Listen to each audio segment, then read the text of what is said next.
It's my pleasure to introduce Julia Plavnik. She's going to be talking about Zesting links invariants. Feel free to start whenever you're ready, Julia. Thank you so much. Thank you so much for the invitation, Flor. It's a pleasure to be here. So I will tell you about Zesting links invariants, and this is all in the framework of fusion, braided, modular tensor categories. So this is joint work in 2 papers with my collaborators, Colin Delany, Cesar Galindo, Eric Rowell, and Ching Zhang, in which we develop a more like systematic approach to this construction of fusion categories called Zesting, and I will tell you about this construction. And also a paper that was a result of an RU project with Sang Kim, who is now a grad student at USC, that we did jointly with Colin Delany here at IU with NSF funding. And in this part, what we explore is how Zesting affects the link, or how link invariants change or not under this construction. So thank you again for the invitation, and please feel free to stop me at any point if you have questions or comments. So I will not spend a lot of time here because I think I don't need to convince you why studying modular tensor categories. I will write MTC a lot of times. But one of the things, I like them because I like them when I first saw them. But one interesting thing that I really enjoy is that they appear and they have interactions with many, or they appear in different areas of mathematics and even in physics. So I get to learn about different topics from analysis, from the von Neumann algebras and subfactor theory and planar algebras, to math physics with the conformal field theories, via vertex operator algebras, the low dimensional topology with this part of the link and not invariants and the TQFTs. And from where I started learning this, that it's more the algebraic aspects of this, which is looking, for example, at categories of representations of Hopf algebras, quantum groups, and this kind of stuff. And also they have nice relation with the braid group and braid group representation. So many different ingredients that appear, and they, not the modular categories, but maybe let's say the tensor categories are think as the unifying notion for quantum symmetry. So they are kind of the natural host, like the role that groups plays in classical symmetries, tensor categories play for quantum symmetries. So that's what got me very excited about them. But one thing that I want to say, disclaimer, this is a very young theory, so we are not that long or far away in the study of it. And one thing that we really need is more examples. Most of the examples that we know come from quantum groups categories or constructions using these quantum groups. So or the result of constructions applied to this quantum group. So we are always in the search of exotic examples of modular categories or fusion categories and things like this. And some problems that I personally like to think about, but I also like other problems, but some of the ones that I studied a lot are classification problems. I am interested on the properties and invariants of these categories and on constructions. And in this time, I will focus on these last 2, but I will tell you how classification was very important on this in the next slide. So before giving any precise definition, I wanted to motivate a little bit this Zesting construction. So I will tell you a little bit about the history and about how we started thinking about it. So in 2012, a group of, or many people went to one of these AIM workshop at that time, Palo Alto, the American Institute of Math, and they have a workshop on subfactors and fusion categories. That for me was a great opportunity. And we work in groups, and one of the groups, that was the group that I was part of, we were working on classifying modular categories with certain dimension. This is a dimension that I will mention later. It's called the Frobenius Perron dimension, but for now, think that we fix some kind of dimension, and we fix the number. We say, okay, let's classify modular categories of dimension 36. The 36 was not random. At that dimension, something interesting happened. That's why we were looking at it. But one other interesting thing that happened when we were classifying, and that's why I say that classification was important for this, is that we found a rank 10 fusion ring, very similar, but not the same as one of the quantum group categories. So the quantum group category is SU3 level 3, and I will tell you later what I mean with this notation, but one of these modular categories coming from quantum groups has rank 10, and has this dimension. But not only we found that fusion ring, but we found another that was similar but different. So the question was, is this coming from another modular category or not? And we were able to kind of categorify this. What we did, we twist a little bit the tensor product by something called an invertible object in my category, which is kind of the simplest kind of objects that I can have. And again, I will tell you all the definitions in a little bit. So we twist a little bit our fusion rules, our tensor product, and we got this new fusion ring. We did that step, not like we really proved all the details of really having a modular category, but that was the first time that we have this idea of changing, of putting a little bit of flavor to the fusion rules, and that's why later we call it zesting. And this is Eric Rowell's idea of the name. So later in 2016, in another AIM event, that it's one of the squares, with my collaborators, Paul Brullier, Cesar Galindo, Richard Shenhan Wang, and Eric Rowell, we were studying something called minimal modular closures of supermodular categories. So instead of having modular categories, we have something slightly more degenerate, which is called supermodular. And we want to know how it embeds in a modular category in a minimal way. We want to know if it exists or not. And this is motivated from physics by a very interesting result by Alexei Kitaev that it's called the 16-fold way. And he proved that a supervec can be embedded in 16 ways.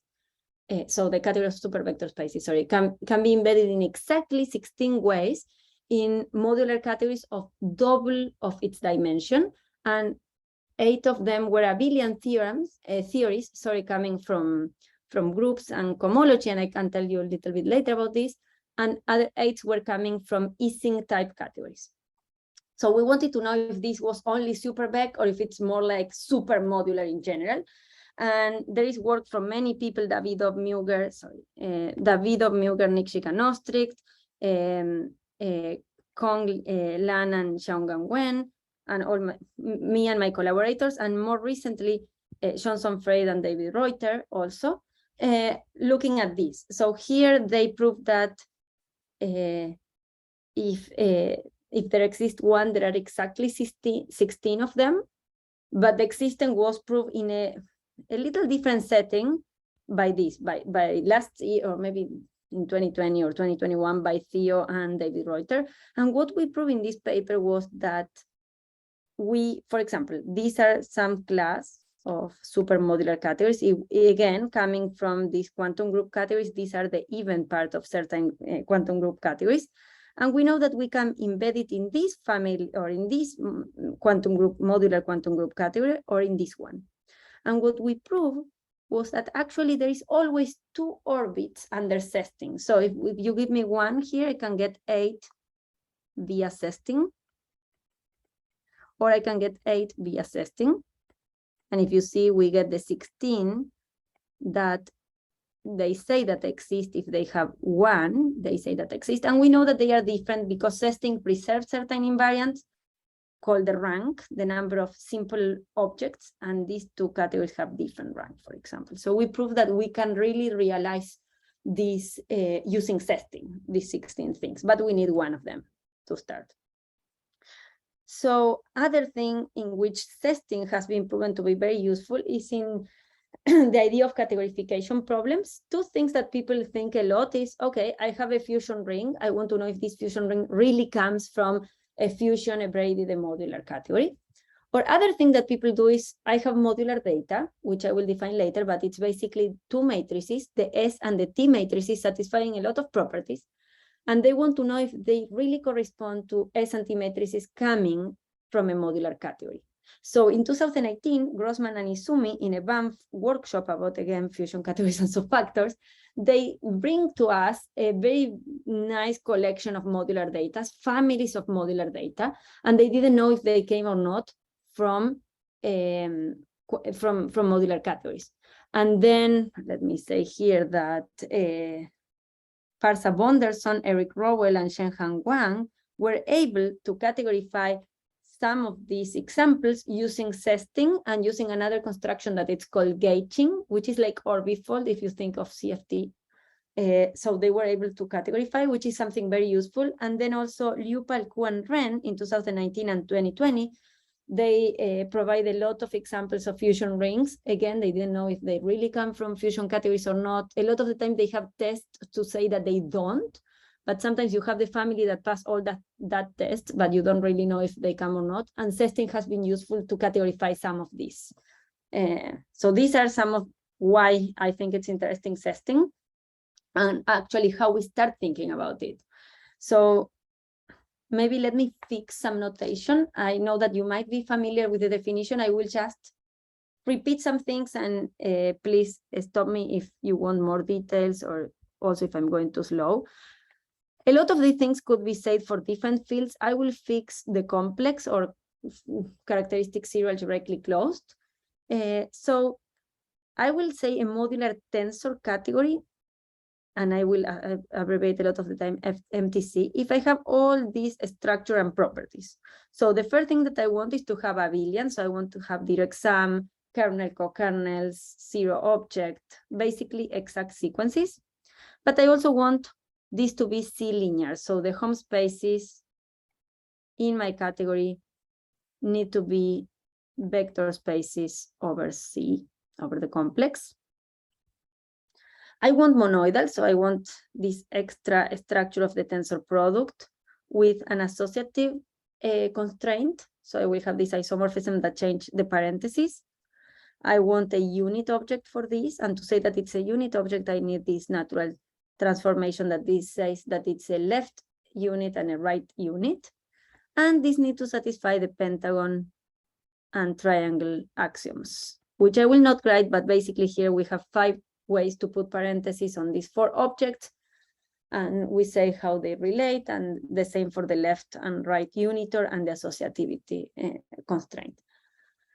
So these are the structures that I want, but I want, or maybe some of the structure that I want, but I want some properties. So one of the things that I want is to have duals in my category. So for me, it's important that that's what I call rigidity. So for all objects, I want to have left and right duals. I will write only one because I'm lazy, and also because here I don't need to write both, but I should have written this in the opposite order, so I'm not lying. But having a dual is having another object in C plus my evaluation and my co-evaluation maps. So I will have this. And again, this needs to satisfy some axioms. They are called the zigzag axioms, and maybe let me write very briefly something. So they are called zigzag axioms because if you use graphical calculus, you can write them. Maybe I should write 2 of them because there are different output and inputs like this. So these are the 2 zigzag axioms, and here probably to write this, I'm assuming strict, so the associativity is trivial, but one of these is the co-evaluation, and this is the evaluation. So for me, this will be something, I'm going like this and like this. The graphical interpretation, I'm going top to bottom. I want semi-simple, so any object in my category can be written as a finite direct sum of simples. Simples with respect to this abelian structure, so it has not other sub-objects than 0 and the object itself. I want finite, and here again, since I already said semi-simple, I won't say much, but basically I want to have finitely many simples, always up to isomorphisms. These home spaces will be finite dimensional. We have Schur's lemma here, and so they will be finite dimensional. We have enough projective because we are semi-simple, and the objects have finite lengths. So these are kind of the things. But the main thing to keep in mind is that we have finitely many simples, and that this is a finite dimensional vector space.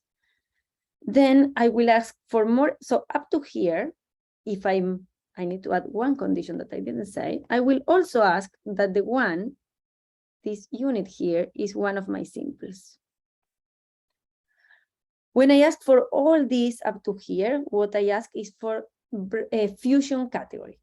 If I drop semi-simple, what I ask is for finite tensor category. So I'm kind of lying when I'm saying tensor here, there should be a star. I'm still assuming semi-simples. It's not the best notation, but this has been used a long time in the literature. I agree that we should say modular fusion category instead these days, so we might change it, but I wanted to disclaimer that we are doing semi-simple, or at least when I'm defining things.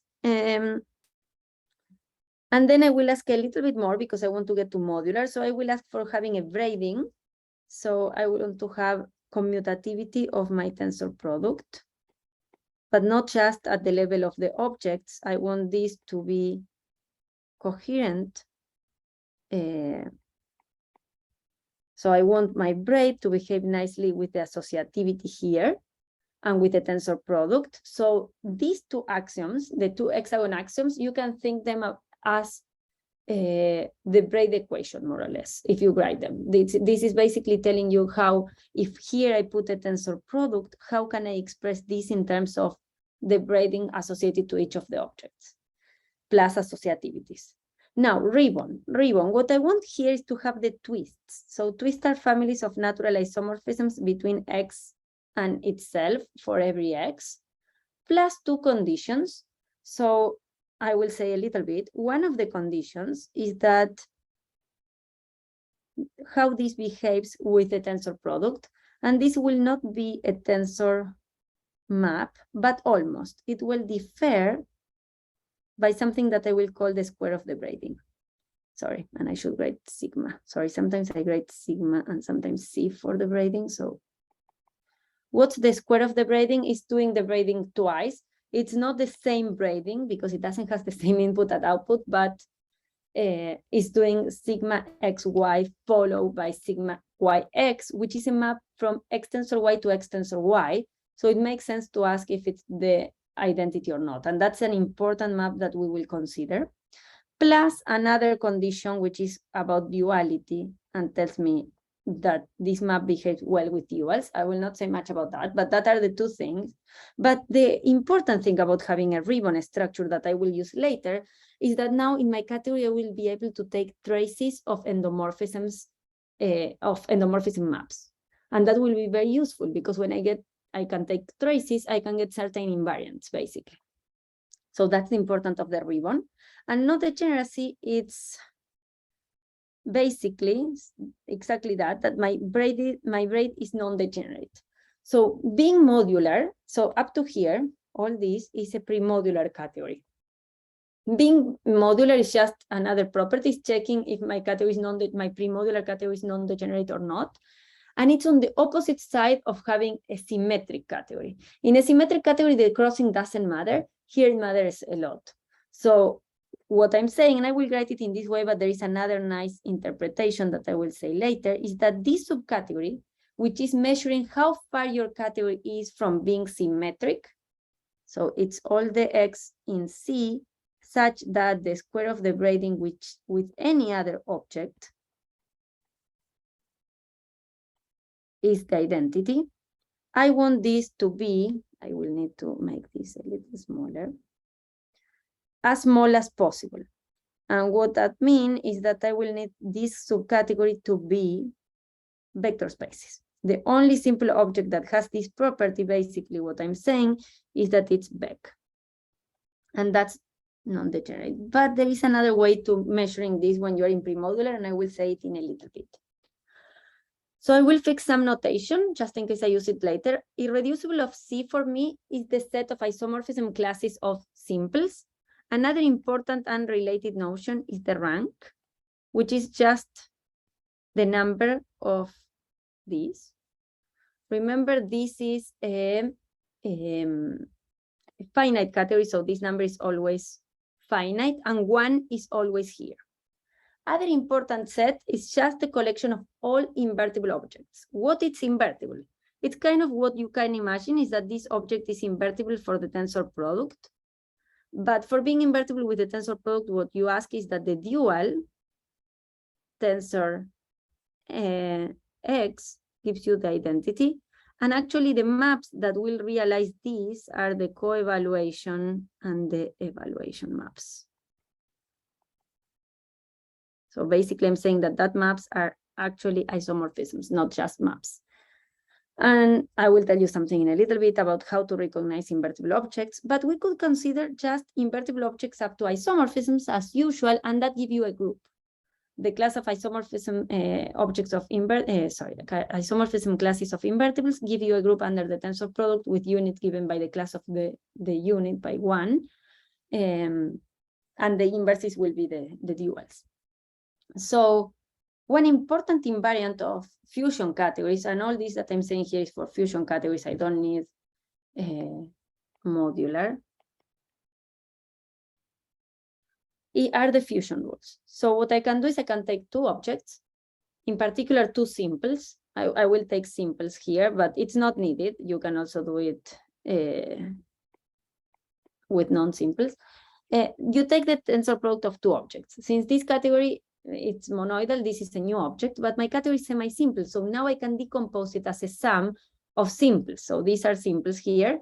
And this, what it's measuring is how many times that iso class of the simple appears. So this is actually a natural number or 0. It's how many times I have that class in my decomposition, right? And that's nice, and that give me the way to go to define this nice dimension that I talked to you before, which is called the Frobenius Perron dimension. And what I will do, I will look at the matrix. So you can think now decategorifying instead of categorifying. You can forget for a little bit about the associativity constraint. If you look at isomorphism classes of simples, what you get is the Grothendieck ring of the category, and that's what I will be working. And the simples will be my basis. So basically what I'm saying is that I have this basis and every object will be a linear combination here, right? And so what I will do is I will write the matrix of this operator with respect to that basis of simples. So I will do a left multiplication by x, and the matrix, the nx that I could get, is actually this matrix nx y set. This will be the entries in my matrix. I tensor by y, that will give me some column, and this set, it's the one, or this nx y set is the element that goes in the set coordinate in the y column. So this matrix is nice because all entries are natural numbers or 0. And then Frobenius Perron theorem tells me that there exists a maximal non-negative eigenvalue of this matrix. And that's what I define as the Frobenius Perron dimension of the object. Actually, these objects, the simples here, are never nilpotent. So actually, this number is always a positive real number if x is simple, but in general is something, a non-negative real number. And we can also define the notion of dimension of the category. One last comment is that x is invertible if and only if the dimension, the Frobenius Perron dimension, sorry, it's 1. So it's a very strong thing that lets you detect a lot of the things. It's a very nice invariant, the Frobenius Perron dimension. So let me tell you some other invariants that are related to the title of the talk, these links invariants coming from modular categories, and also this is this nice modular data that I mentioned before. So I told you that since we're in this ribbon category, we can look at traces, and that's what I will do now. I will take an endomorphism of X, and I will take its trace. So what will be the trace? And here I should make a difference between left and right. But in my case, I'm in the ribbon case, which is equivalent to have an spherical structure of my category. So I will be able to move strings in a sphere somehow. So left and right traces will be the same. So I will define only one. So what I will do is I will use this graphical calculus, and I have my f that goes from x to x. And what I will do is I will have here something called the pivotal structure, which is related, and I will use the inverse of the pivotal structure at X. What can be, and I don't remember now the formula, but can be deduced using the twist theta. That twist help us to find the spherical, the pivotal, that it's also a spherical structure. And then what we use, this will go to X dual. I hope I'm doing it. Okay, hopefully it's fine. Probably I might be doing it. Sometimes I do top to bottom and sometimes bottom to top, but here I'm using evaluation and co-evaluation also. You see these things, and I'm taking the closure. So that's the trace. And now this belongs to endomorphisms of 1, because when I do this, remember that the evaluation and co-evaluation started in 1 or ended in 1. So when you close it and you don't leave the strings like this, this is the 1. So now this is a map from 1 to 1, but this is isomorphic to the field because 1 is simple. So just this will be a multiple of the identity, and I pick that value. That will be the trace. So I'm getting a complex number here. And then we will take the trace of certain things to get some nice matrices. The first matrix that I want to talk is the one related directly with the twist. So now the twist, it's if X is simple. In this case, this twist is just an endomorphism of X, which, as I said, this is just basically copies of the identity. So we will identify it with just some number that will be non-zero because it's an isomorphism. And what I will do is this will be a diagonal matrix with this twist in the diagonal. One comment is that this matrix was proved to have finite order. There is Baffa theorem that proved that this has finite order. So actually these are primitive or are roots of the unity, So it's something nice. This is Baffa theorem. Okay. The S matrix.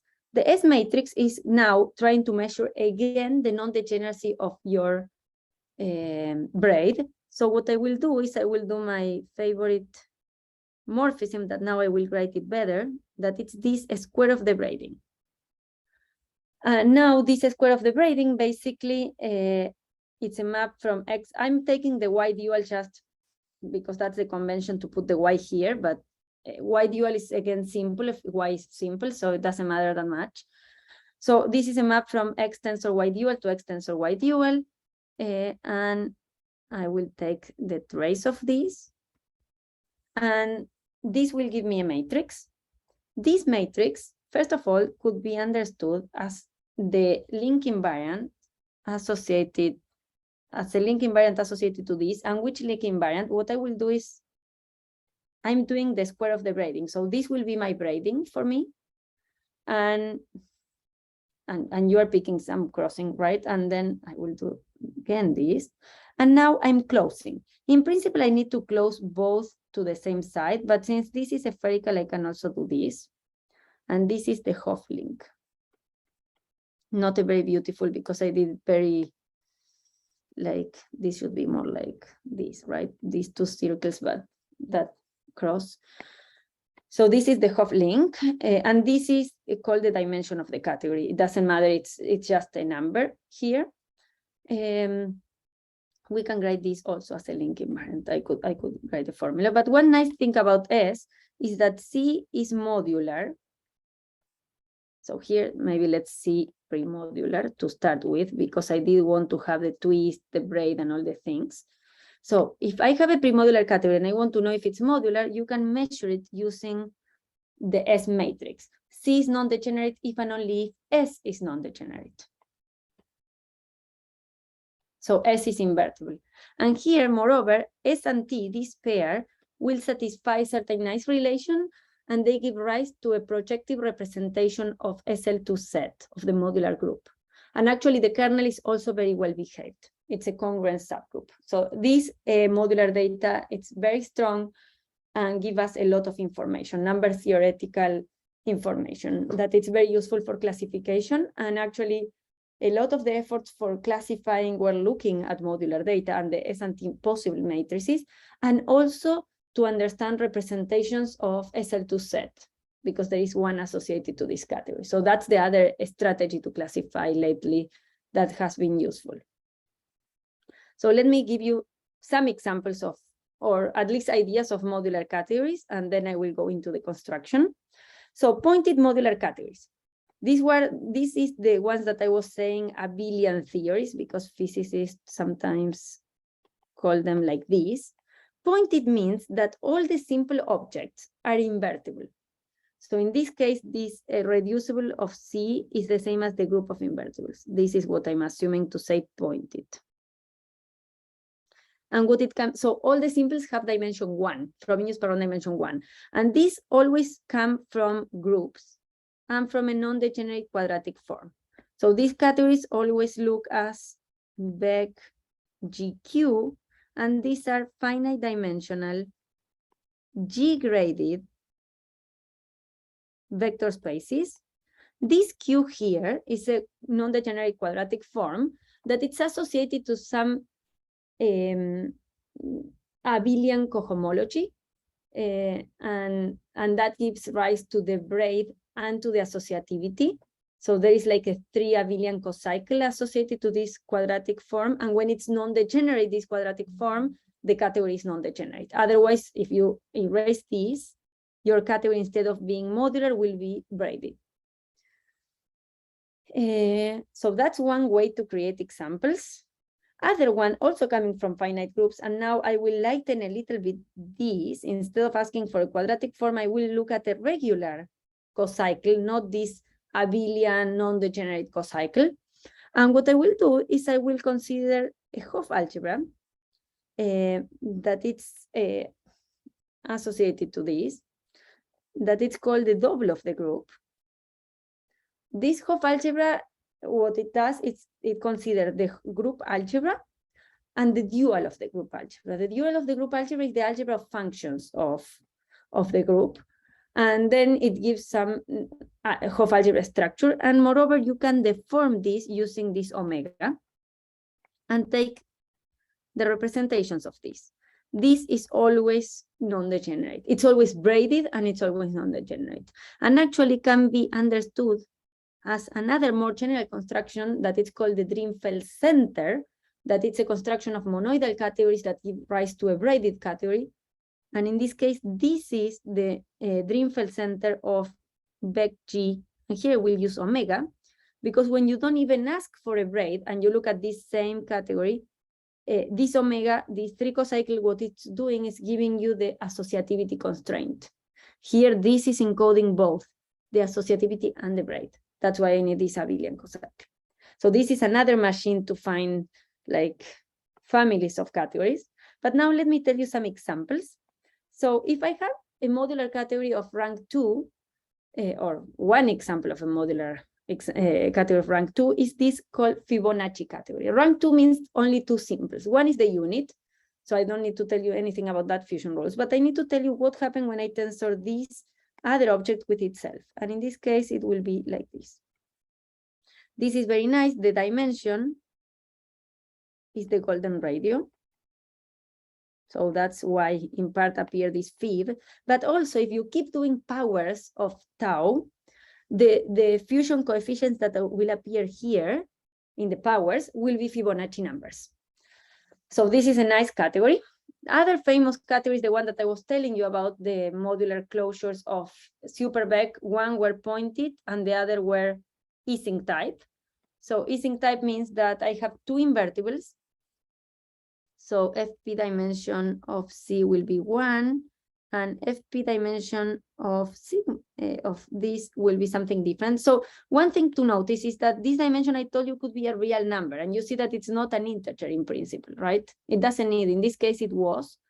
In general, it doesn't. If all the simple objects are integer, then the category comes from quasi-Hopf algebra. So this dimension is a strong invariant, but there could be something more interesting than Hopf algebras, like these examples.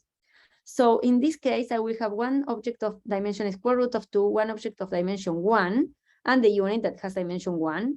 And the fusion rule says that this invertible fix this other object, and that if I do this with itself, I get the two invertibles. The Frobenius per, sorry, invertible. The Frobenius per dimension is kind of like a character, is like a character. So it's multiplicative, additive, preserves the duals, and it's unital. And then one big family, which these two are part of, are the quantum group families. So what we will do is we will start with a simple Lie algebra and the simple Lie algebra, and then we take the enveloping algebra. Then moreover, we can quantize this using some root of unity. And then we could look at the representation category of these. But this will not behave well. In particular, doesn't need to be finite or things like this. So what we will do is we will take a purification. Maybe I will make it, okay, this doesn't look nice, sorry. Purification, basically I will discard some things. I will keep the, like I will look at tilting modules, or I will look at things that the dimension is non-zero basically. So I will take something like this. This is a purification. And for this, there are restrictions. For this to be modular, there are restrictions on L, on this, on the root of unity, for this to be a modular category or a unitary modular category. But this is a big machine of modular categories. As I was telling, most of the examples we know come from quantum groups, or are quantum group categories, or can be achieved using constructions related to the ones that, for example, I will say, but using as an input a quantum group category. So that's the thing. So these are the examples. So I will start motivating the part that we studied. Quick question. Yes, yes. Is the purification same as semi-simplification? Yeah, we are doing Okay. this tilting thing. Yes. Okay. Mm-hmm. So I will look at these Mignard-Schauenburg examples. There was a conjecture, I don't know if saying conjecture, but people thought that the modular data determine the modular category. So if you give me two modular categories with the same S&T, they thought that the two modular categories needed to be equivalent, ribbon equivalent. But this turned out to be false. And it's interesting because the examples are not that hard. The problem, or this shows how that we need to understand better the examples that we have. We understand them theoretically, but that doesn't mean that we understand perfectly how they work. So Mignard and Schauenburg, and these are Mignard and Schauenburg examples, or at least this is what, or I will tell you what Mignard and Schauenburg said. So what they were looking is at a simple example, one of these constructions that I mentioned, the double. So they took P and Q to be odd primes with this condition that P divided Q minus 1. So they wanted to take this non-abelian semi-direct product here, set Q, set P, and this will help you define the action, doesn't matter. And what they will look is at this double of this. And I will write here an omega. This. So remember, we are looking at the center of this Beck G omega here, basically. So as I mentioned, this is one of the easy examples in some sense that we know. And actually we know a lot about it, but seems like we didn't, like we knew it, but we didn't really understood some of the things. So we have the formulas for S&T and for things like this, but then it's not that easy to work with the data sometimes. And here omega is just a generator of the cohomology of this group. And U will be a number between 0 and P minus 1. So what I'm doing here is not just taking omega, I'm taking omega to the U. So I'm taking the P possible categories here. There are P categories, P different categories. But only 3 sets of modular data. And this is for P bigger than 3, I should say. And this part, it's what Mignard and Schauenburg did. They show that there is only 3 sets of modular data, while there are P different categories. So of course they share modular data, even if they are different. And actually this is interesting because they are even different as fusion categories. This here determines the associativity. So they are different at a very basic level. The smallest example is this one, and it has rank 49. So people, after noticing that S and T were not enough to distinguish these categories, particularly starting studying other invariants beyond modular data. One of them is this W matrix, that there are different ways to think about. It's like an S matrix in a punctured torus. Or you can think about the Whitehead link and take a closure, and or you can think about, the Whitehead link. And this is work of Bonderson, Delany, Galindo, Rowell, Tran, and Wang. Or also Mignard, Schauenburg, and Kulkarni, they studied another invariant that is called the B-torsor that comes from the Borromean link. So this is what we usually do. We have a braid word, and then we take the closure and we get this link. And they studied how they behave, and usually what they prove, and I will repeat this later, is that this plus T distinguish not all modular categories, but the Mignard-Schauenburg examples. Uli, So what does PTR stand for in the second image? Sorry? What does It's a PTR? pivotal trace. I steal the image Thanks. from their paper, but it's a trace, but it's a different name. Maybe I should have do things. Thank you. So they distinguish the Mignard-Schauenburg examples. This doesn't mean that we know how to distinguish all modular categories, right? This is a question that people is super interested in, which are enough links to distinguish modular categories, but we don't know. But yeah, this motivated the study of these things. And we wanted to understand why these things were happening, or what we could say. So let me now tell you about the Zesting construction, and I will tell you the example, or how we understood these examples using Zesting with Colleen and with Sun. So let me tell you an overview, and I will not enter in the whole details, but the idea of this was to give a systematic approach to this construction that we studied in different papers in a very ad hoc way in 2014, in 2016. So we wanted to have kind of an abstraction theory for this construction. So the input is something called a G-graded premodular category. I already told you what is this. I didn't tell you what is this. I will tell you in a little bit. But as an idea is that I wanted a composition of my category, and this decomposition should be labeled by the group G and should behave well with the structure. I will give the definition in 1 minute. So we have 3 steps in our Zesting paper. We first test at the level of fusion rules. So Zest fusion rules. This is called Associative Zesting. And so maybe just to say something, it's like what we do is we give a new, I want to remember, okay, a new associativity and a new tensor product also. So we say Zest because what we do is we don't want to change it dramatically. We want to add a little bit of flavor to what we have. So we have a new tensor product, a new associativity constraint. In the second step, what we change is we Zest the braid. So we will have a new braid. And in the last one, we Zest the twist, so the premodular structure, and we will change a little bit our twist.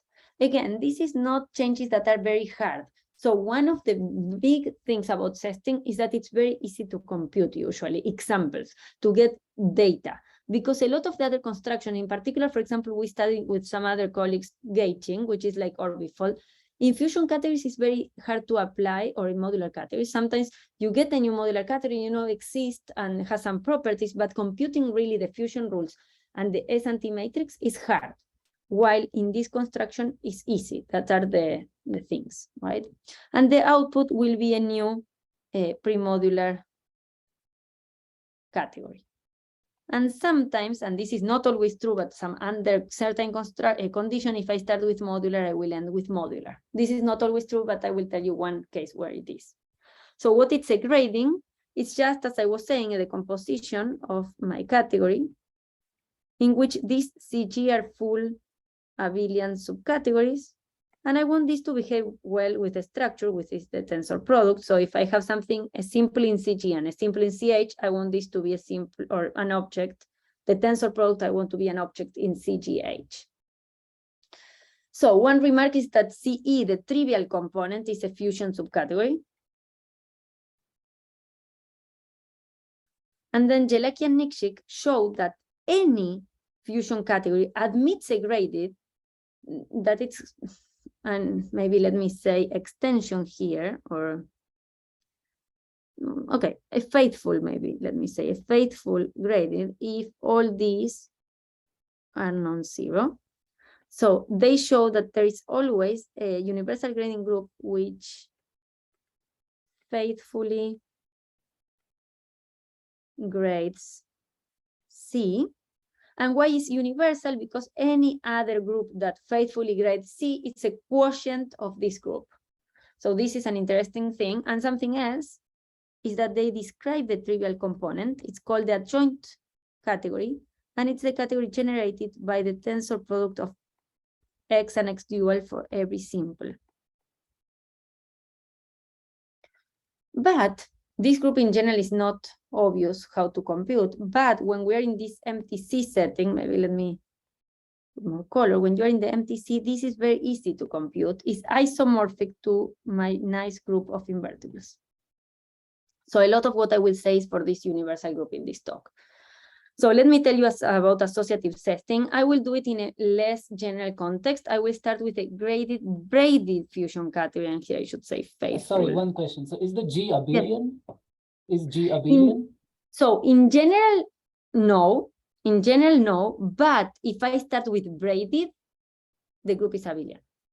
But if it's a fusion category, in general, it doesn't. So this one in general is not abelian, for example. Okay. But in the modular case, it is abelian because it's a modular category. And this rule will impose that it commute because this will be isomorphic to the other order, so this will need to be abelian and vice versa. But I mean, not in general. For the non-abelian case, there is the G-crossed structure in the sense of Turaev, which allows for this.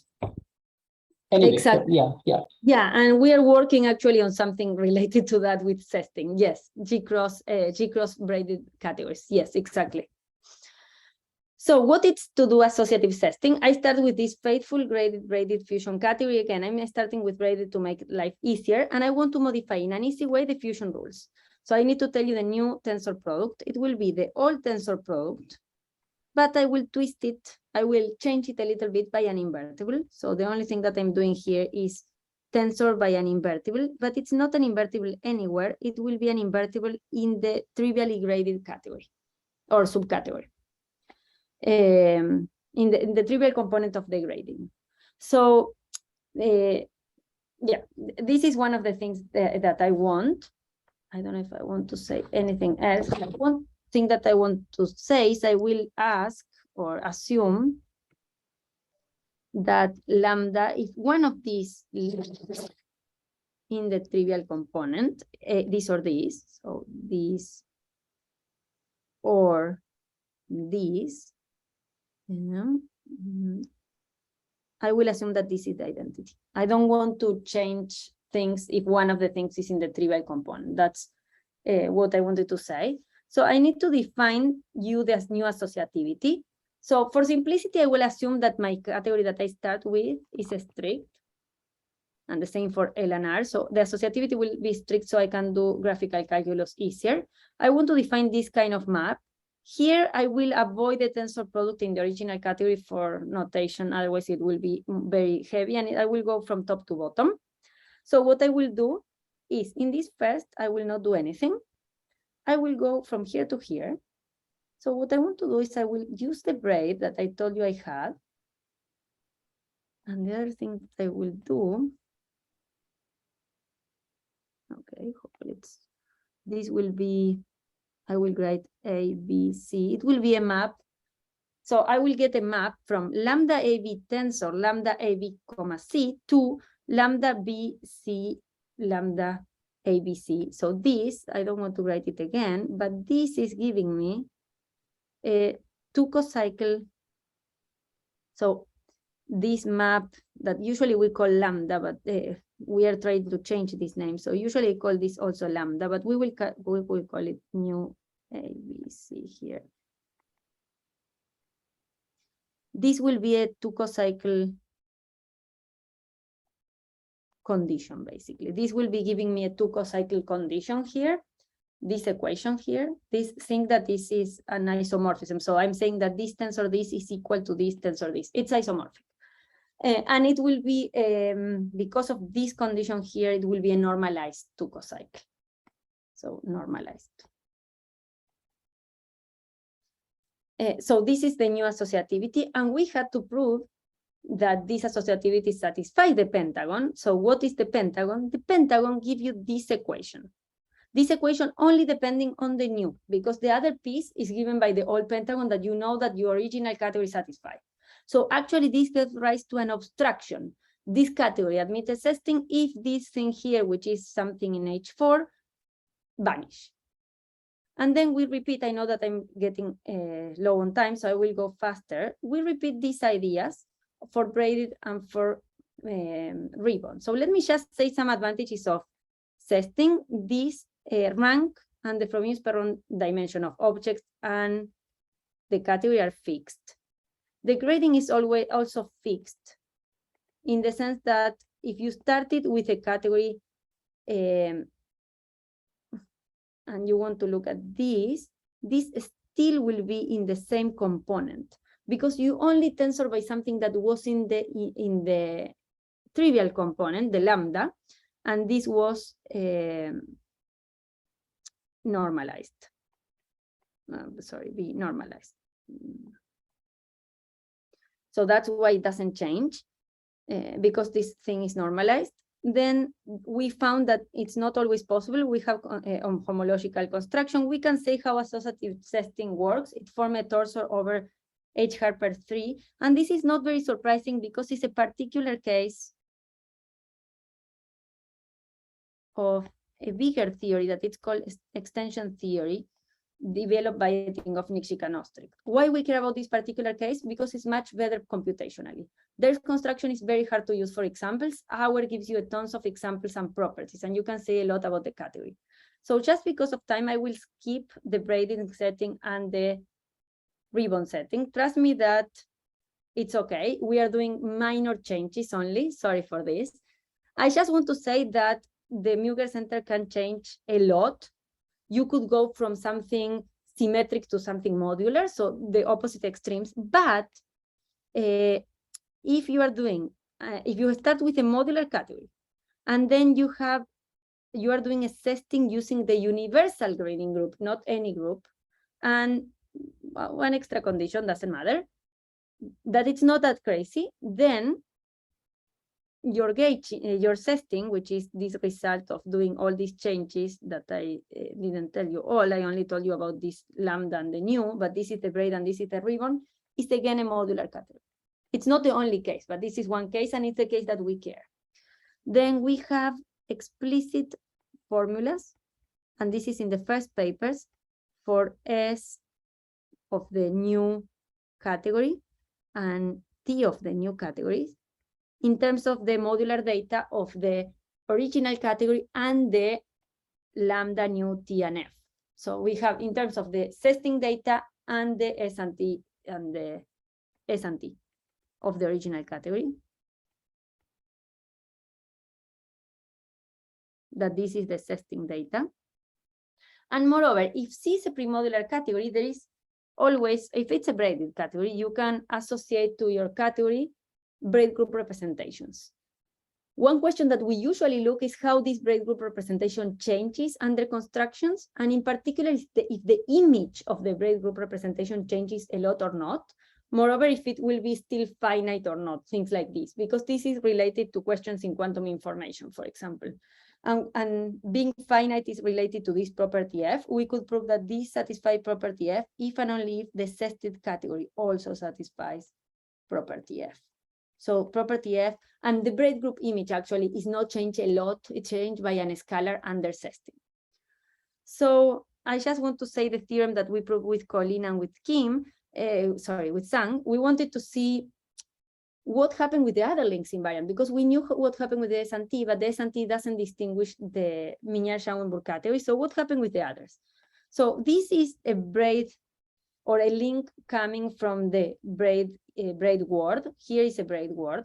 What happened when you zest? You will get something like this. But what it is interesting is that if you see all the crossings are always in the same way.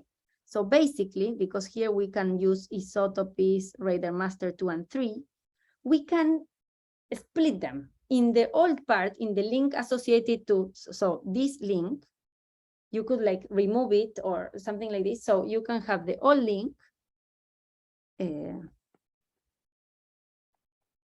maybe I don't know what to use, but here, some scalar that depends on the zesting data and these things. So this will be just an scalar. I think, okay, I will not put non-zero, but I would say that it's non-zero. So we split it in these two ways. And why this was useful, because, and I will not say the definition of modular isotopes, it's just, or I will say it, I will not write. Modular isotopes are in equivalent modular categories that have the same S&T, like the Minier-Schauenburg examples. So what we proved first of all, recall that these are modular isotopes. There are only 3 modular datas, but P families, so not enough. So they are modular isotopes.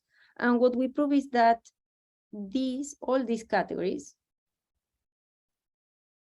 are related. Are related by zesting. And actually by associative zesting. And by a very particular kind of zesting called cyclic zesting, because the group that we use is cyclic, but that doesn't matter. So we prove that they are related by zesting. Also, maybe here I put a lot of notation. This shouldn't be, yeah. They prove in the theorem, as I told you before, that the W and the T and the V and the T distinguish these categories. So this is the W matrix and the T matrix, the Borromean torsor and the T matrix. And what we proved that I didn't write here is that also with Colin and Sang, is that B is unchanged.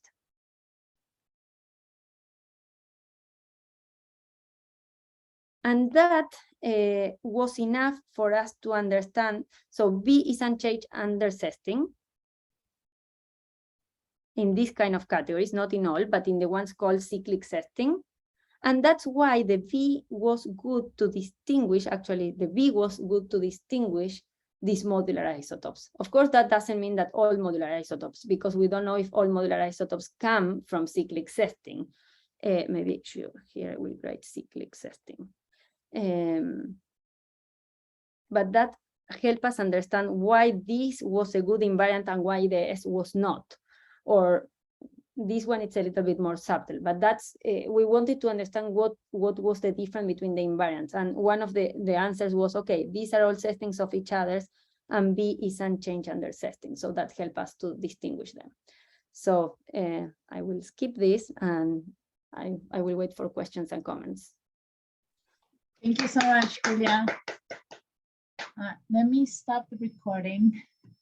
Yeah, I'm sorry that I went over.